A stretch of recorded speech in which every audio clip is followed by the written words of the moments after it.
Hey Waffle Gang, I do hope you are well. My name is Mark and today we're checking out some more r/matter butthole. And if you do love a Reddit story, why not consider hitting that like, subscribe, maybe that notification bell too, and let's crack on with today's first story.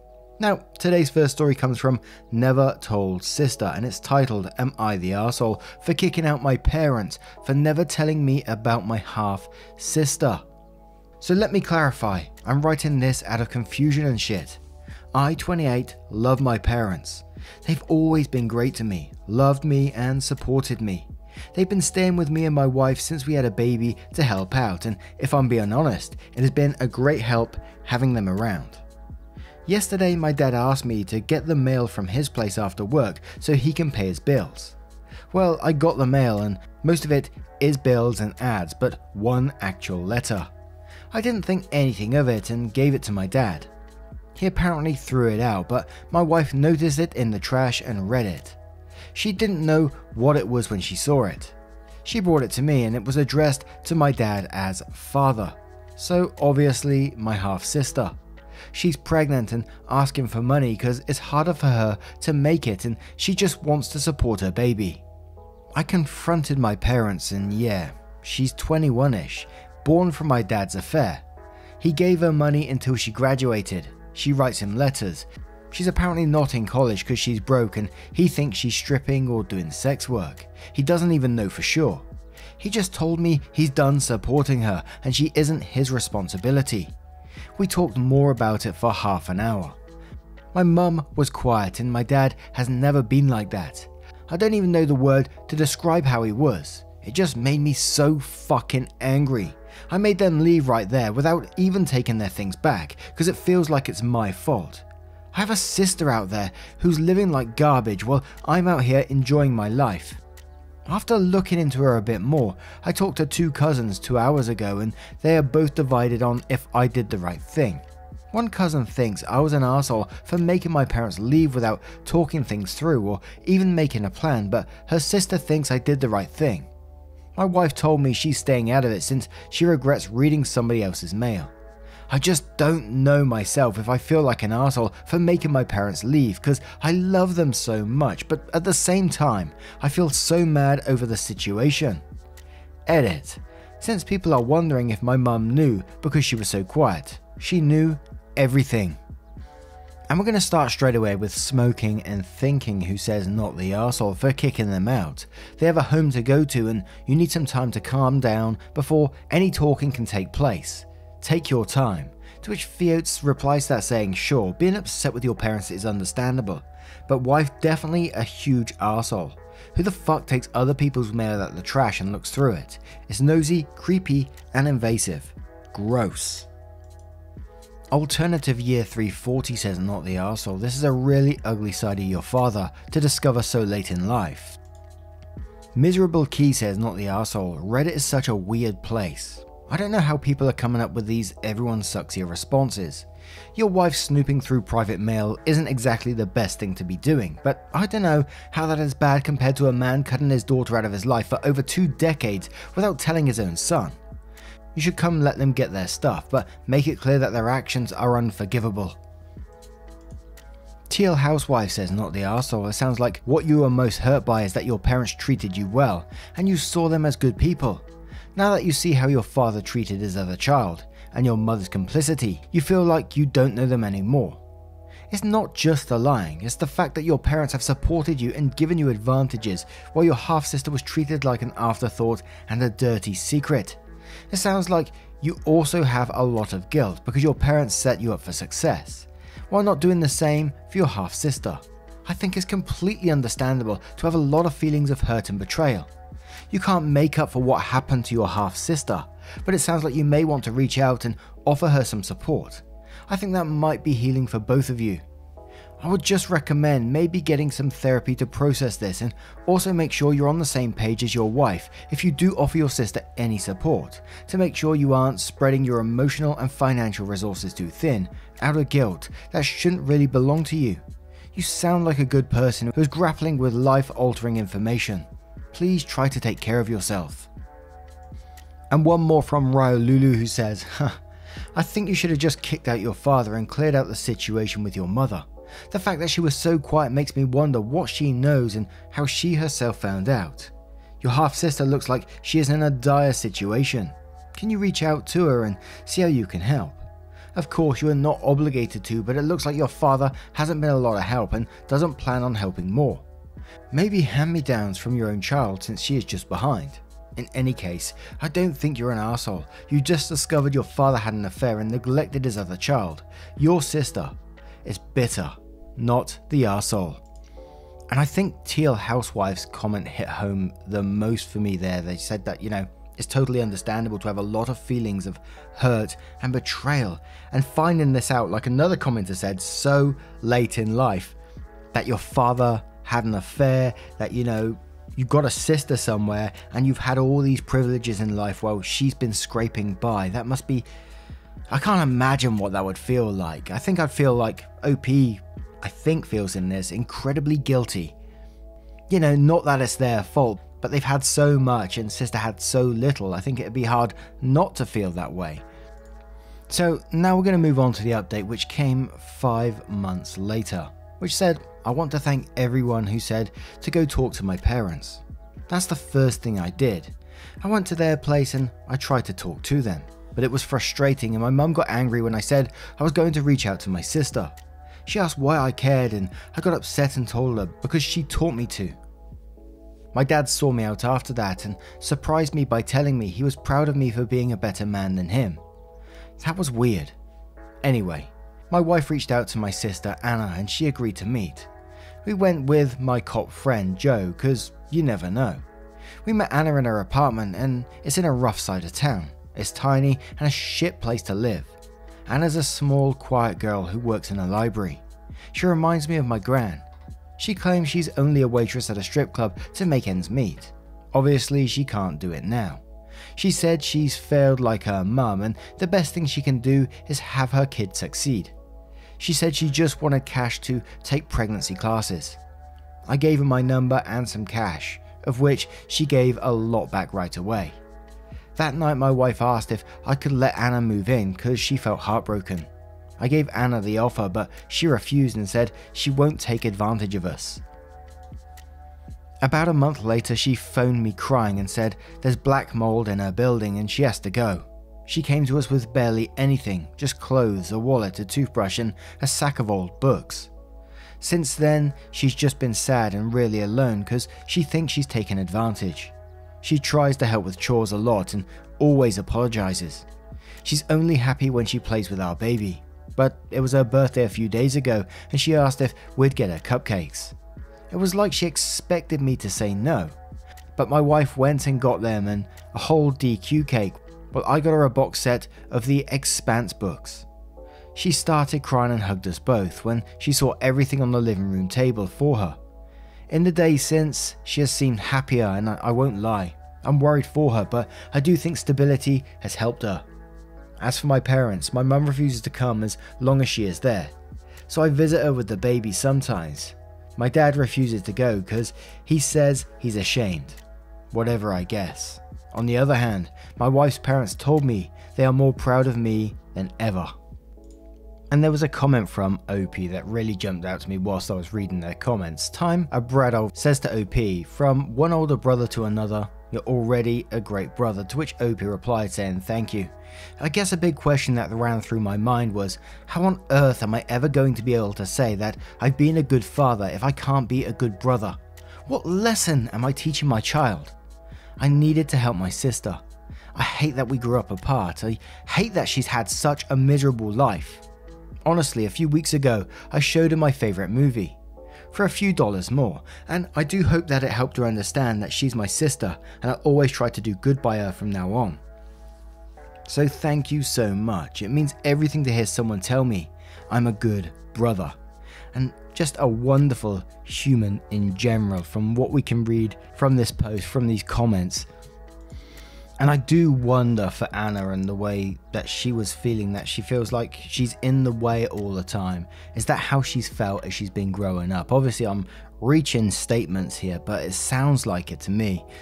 And that's one of the real heartbreaking things for me. It was bringing me to tears towards the end of the update. The way, you know, she turned up to you with barely anything and, you know, feels a burden on you at the same time. And you just want to show her love and compassion. And that's what made this all incredibly bittersweet to me as well, because at the same time, you know, she is getting help now, help that she needs, that she deserves from her brother. And I really hope to see another update one day in the future, how Anna's coming along, and I hope she just keeps pushing forward and pushing upwards at the same time, because she clearly deserves it. But well done to you as well, OP, for being the big brother that you are. Much love to you, and let's move on to another story. And our next story comes from Safe Throwaway, who says, am I the arsehole for refusing to give my partner the code to my safe? Throwaway and usual mobile formatting apologies. I, 32 female, am a gemologist. I spend my days in the lab testing and identifying stones. From the nature of my work, I also have a large and valuable collection of jewellery, but also some gem specimens that I keep in a safe I specifically bought and had installed to keep them safe. I also have a second smaller safe for keeping important documents like passports. I own my own home, and my boyfriend, 33 male of 2 years, recently moved in, as he was renting before. I gave him the code to the smaller safe so he could put valuables in it, but he also wants the code for my gem safe. Not to put anything in it, but he says because we are living together now, I should trust him and give him the code. I've said no because he has no reason to open the safe, as the only thing it's used for is storing my collection. He says he has no interest in my gem collection, doesn't want to look at them, but still wants the code to access them. This is causing tension because he says I should give it to him as a show of trust, and I said no, because he has literally no reason to go in there, so he doesn't need the code. This is a 6-figure collection, so I'm not being difficult over a few little gems here. I am the only one who knows the code. So Reddit, am I being the arsehole here? And we do have some edits to this post as well that we will cover after the comments. And I gotta say in this one, and it may be just the Reddit in me talking on this one, but it did make me awfully suspicious that this guy's just moved in and he's insisting that you give him the code to your gem safe as a show of trust. You know he has no reason to go into that safe whatsoever, but it's either like a control thing or what, but as a show of trust. I certainly wouldn't be handing that code over. But Satan Biscuit says, definitely not the arsehole. I wouldn't trust anybody with a code. Money does weird things to people, even the ones you trust completely. OP replies to that saying it's sad, but this has crossed my mind. I had a fortunate family situation and have a very large amount of equity in my home. I also have a lot of savings, plus my gem collection, which is easily a retirement fund 2 times over. I haven't told him exactly how much money I have, but he's not stupid. He can see I'm comfortable. It's why I made him sign a tenancy agreement before moving in. I didn't want him to be able to claim financial interest in my home if we break up. Obviously, if we got further down the line, things would have been different, but with all the comments, I'm really starting to think if that's wise. Poke says, not the arsehole, there is no reason to know. I really don't follow his reasoning. He doesn't want to go in your safe, but he wants to be able to. What is he? A cat? Is this a riddle, says not the arsehole with red flags. He just moved in and is demanding codes and to invade all your valuables. HiOP says not the arsehole, is he serious? Ask him to give you his bank card pin, email passwords, account passwords, etc. because you now live together, and see what he says. And one more from Zesty Close who says not the arsehole, don't give him the code, never give him the code. If he keeps going on and on about it, still don't give him the code. I hate how partners dangle, if you trust me, give me this password or that code to me for iPhones, Instagram, bank accounts or whatever. Partners don't need access to everything in your life. It's okay to keep things for yourselves, honestly, because you never know what could happen down the line. A bad breakup. He gets petty and goes into the safe and takes something. It could happen. Gets drunk with his friends and uses the code to show them the gem collection. If you are solid enough in the relationship, he will let this go. There is no need for him to know, simple as that. I'm already immediately sus on him because he just wants the code, just to know it. If it's causing tension, I'm sus, lol. Just stand your ground with this one. So the edit says, edit, holy hell this blew up way more than I ever expected. I'm sticking to my guns and I'm not giving him the code. All you lovely internet strangers are right. There's a huge marinara flag and I'll be telling him to pack his stuff and I'll update you later. Thank you all for your comments. Edit 2. This keeps coming up. The safe weighs nearly half a ton. It's bolted to the floor and wall and it's from a company who makes safes, vaults and strong rooms for jewelers. You could bring the house down around it and it would still be intact. Final edit. I think I have phrased it badly, but all of the gems and jewelry in the safe are mine and mine alone. I do not keep any client's jewelry at home. For my other business doing valuations, I rent a separate space and keep client items there. I will give an update once things have panned out, and I look forward to that update in the future. But what do you guys make of this one? Do you think, like all the other comments said in this one, it's a huge red flag? Do you think there might be some sort of scam going on, as a couple of other comments pointed out? Let me know your thoughts in the comments below, and let's move on to another story. And our next story comes from Bad Grandmother, who says, am I the arsehole for telling my pregnant daughter that my husband and I will have nothing to do with raising her baby in front of the entire family? Hello, I am a 56-year-old mother to 33-year-old Kelly and grandmother to 16-year-old Opal. Kelly became pregnant with Opal at 16. My husband Eddie and I have always believed in having the right to choose. However, Kelly insisted that she wanted to keep the baby and not give it up for adoption. We helped a lot as Kelly was only 17 when Opal was born. However, Kelly would rarely help with parenting, even when she was available. Even asking her to watch Opal for an hour while we ran errands was an issue. It was rare that Kelly wouldn't complain about why she had to be there to look after Opal.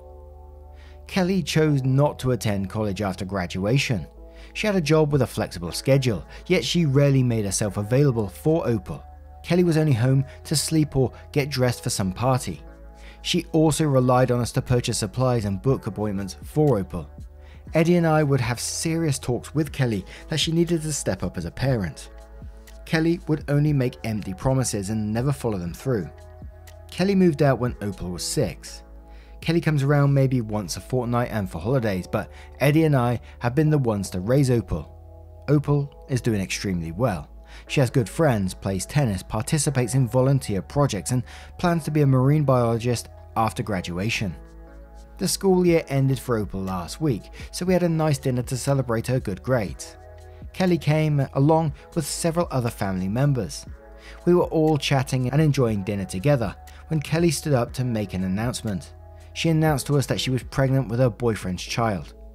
We already were upset because this was supposed to be Opal's special moment, and Kelly announcing her pregnancy was completely inappropriate.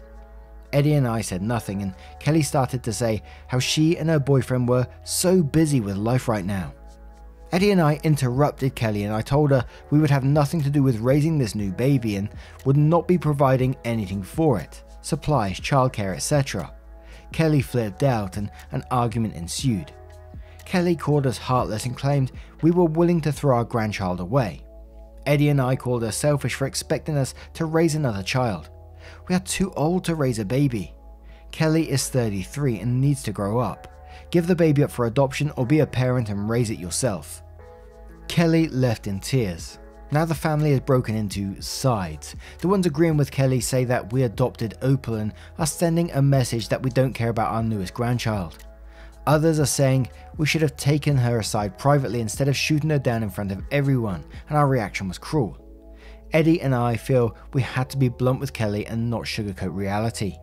Opal likes to show us stories from here sometimes, so I thought it would be a good place to ask for a neutral perspective. Am I the arsehole? Edit. Opal is always able to express her feelings with me already. Opal also has a therapist who is available to speak whenever she needs it. Opal visited the therapist weekly during middle school, but now hasn't needed to see him more than once a month. We'll be taking Opal on a mall trip to make up for what happened at the celebration dinner. We spoke privately to Opal after this incident, and she knows in no way we view her as a burden. Our granddaughter is a blessing, and many of our happiest moments involved supporting Opal and watching her grow up. But Opal is 16. She doesn't need the kind of constant attention and care that a newborn baby does. We are now too old to be able to adequately raise a newborn baby, even if we wanted to. The biggest problem is that Kelly is now an adult and needs to start acting like one. Kelly is supposed to outlive us. The reality is that Eddie and I aren't going to be alive for her or our children's entire lives. It is why Kelly needs to accept that she cannot expect us to take on her responsibilities and must be independent. Edit 2. Several people have informed me that the part where Kelly expected us to raise a new baby was unclear, so I apologise for that. I thought it was self-explanatory, but realised none of you actually experienced what happened. Kelly talked about how busy she and her boyfriend were with their lives, then began to talk about how grateful she was that we would always look after our grandchildren, and how since we had gained so much joy from raising Opal, we'd be even happier raising this second baby. After Eddie and I called her out, Kelly confirmed that she had expected us to adopt and raise this second baby as well. Kelly said how she and her boyfriend did not have the time to raise a baby, but that putting up the baby for adoption would be throwing it away. She assumed we, at almost 60 years old, would have no trouble or opposition to raising a newborn baby. Now to me this feels like I'm not the arsehole in this situation. There was one little small nitpick for me in this though. And given the grand scheme of things, it might feel like a nitpick from my point of view, but I gotta point it out because it was just in my head as I was reading it. But you said that, she got up and made this announcement that she was pregnant, and it was totally inappropriate time to do it because it was Opal's special moment. And you said yourself that it was completely inappropriate, which I totally agree with you. Kelly was totally inappropriate in that moment to stand up at Opal's special moment and announce her pregnancy like that. But then you interrupted Kelly and said that you have nothing to do with raising this baby. And I know Opie was put on the spot in this situation. All in my head at that particular moment when I was reading it is this is Opal's special moment, that I can just picture Opal sitting there and watching her family argue in the moment which was meant to be her time. But later on you did come in with the update and said you're going to take her for a special day to make up for that moment as well. So as long as Opal's okay. But Laura says, I think you are not the arsehole. Kelly is a deadbeat mother. How does Opal feel about this? Opal was pushed aside by her own mother and ignored, and now her mum is going out and starting a new family with another guy. But what happened to Opal and her mother's relationship? It's non-existent. Kelly is a deadbeat, a nobody. I'm sorry, I know she's your daughter, but it's true. She's a shitty person. You were blunt with Kelly. Good. She deserves a kick in the behind. It was terrible for her to announce at her daughter's graduation party. Kelly is selfish, so it's only fair you give her the same horrible treatment back and call her out in front of everyone there. I hope for nothing but the best for Opal. Madame Marshmallow says your daughter has already completely disregarded Opal, making her good news. I have a real baby now. Announcement at the end of the school year party for Opal is some more grade A trash behaviour. It's not a graduation party, is it? Because that would make it even worse behaviour on Kelly's part. You may not have let them know in the most civil way possible, but I'm gonna say not the arsehole because of how Kelly has made it clear her daughter doesn't matter. You may have eventually raised her enough to call it adoption, but that was never the original intent, so Kelly can suck it. Edited to add, I completely missed that this was them asking you to raise the next one. Holy fucking shit. Utter garbage, these people. I'm glad you said something right there, firmly, loudly, rudely. They needed to hear it. Really, I would have supported being far more rude than you were. I'm glad Opal is in therapy, and I'm glad she knows you don't see her as a burden. Kelly is the burden. What a waste of oxygen. Now I'm going to turn it to you guys. What do you guys make of this situation? Let me know your thoughts in the comments below as always, and just a huge thank you from the bottom of my heart for getting involved in today's stories. Your love, support and time always means the absolute world to me, and hopefully to everyone else on this channel as well. The way that I see you support one another, interact with each other within the comments is absolutely fantastic. Please keep being awesome to one another, and hopefully I will see you in the next one. Take care guys. Much love. Wake up, get up, stretch my legs, eat some breakfast, milk and eggs, brush my teeth up, wash my face, throw my clothes on, start my day. Wake up, I can smell the smoke from the bacon. Let's go, see the sun shining from the windows. Okay, I know that today